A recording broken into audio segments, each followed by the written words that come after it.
오늘부터 대선 투표 용지 인쇄가 시작되면서 정치권에서 말하는 단일화 1차 시한은 지났습니다.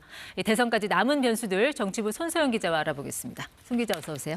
네, 일단 그 투표용지 인쇄 들어갔으니까 이제 용지 받아보면 후보들 이름은 다 들어가게 되는 거죠? 네, 그렇습니다. 6월 3일 본투표 당일에 쓸 투표용지는 오늘부터 인쇄에 들어갔습니다. 이제 6명의 대선 후보 가운데 사퇴 등으로 등록 무효가 되더라도 이름이 투표용지에는 그대로 있게 되는 겁니다. 남은 일정 한번 살펴보면요. 재외투표는 오늘 마무리되고 내일부터 29일까지 선상투표가 진행됩니다. 사전투표는 29일과 30일 이틀간 오전 6시부터 오후 6시까지, 본투표는 6월 3일 오전 6시부터 오후 8시까지 진행됩니다. 국민의힘에서는 투표용지가 인쇄되기 전에 단일화를 제일 좋은 시나리오로 봤는데 1차 시한은 넘겼어요. 그러면 그렇습니다. 그 다음 2차 시한이 따로 있는 거예요? 네, 예를 들어서 이제는 김문수, 이준석 후보가 단일화를 하더라도 투표소에는 안내문만 게재되고 대선 당일 투표용지에는 이름이 그대로 표기가 됩니다. 그런데 사전 투표용지는 좀 다른데요. 당일 바로 인쇄가 되기 때문에 전날인 28일까지 단일화가 이뤄지면 사퇴 표기가 됩니다.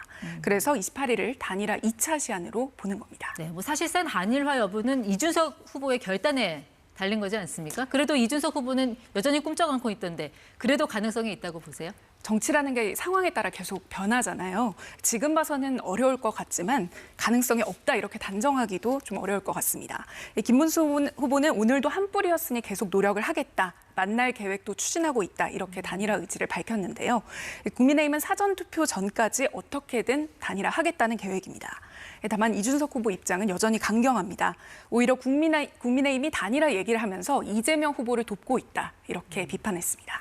이런 상황에서 홍준표 전 시장이 그 이준석 후보에게 약간 힘을 실어주는 듯한 그런 메시지를 냈어요. 이건 어떻게 봐야 돼요? 네, 홍 전 시장이 자신의 온라인 소통 채널에 이준석에 대한 투표는 사표가 아니라 미래에 대한 투자다 이렇게 적었습니다. 이 후보가 곧바로 또 홍 전 시장에게 감사하다고 했는데 단일화가 시급한 국민의힘 입장에선 찬물을 끼얹는 발언이라 비판이 쏟아졌습니다. 다만 하와이의 특사단으로 홍 전 시장을 만나고 온 국민의힘 김대식 의원은 오히려 단일화 국면을 염두에 둔 여지를 남긴 표현이다 이렇게 수습하기도 했습니다.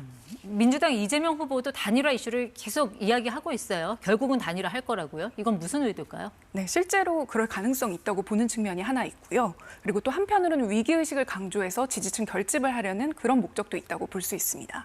이재명 후보는 오늘도 이준석 후보를 향해서 내란 단일화를 할 거로 예측된다. 그리고 시너지가 있을지 모르겠지만 우리도 대비하고 있다. 이렇게 이야기를 했고요. 그리고 김문수 후보와의 단일화를 내란과 극우, 극단 세력과의 결합이다. 이렇게 규정을 하면서 구정치와 선을 그으려는 이준석 후보를 압박하는 그런 포석도 깔아뒀습니다. 또 이렇게 되면 이준석 후보 지지층 가운데 국민의힘과의 단일화에 좀 거부감을 갖고 있는 그런 중도층들이 있잖아요. 이런 사람들에 대한 분산 효과도 있을 거로 기대하고 있습니다. 네, 정치부 손소영 기자였습니다.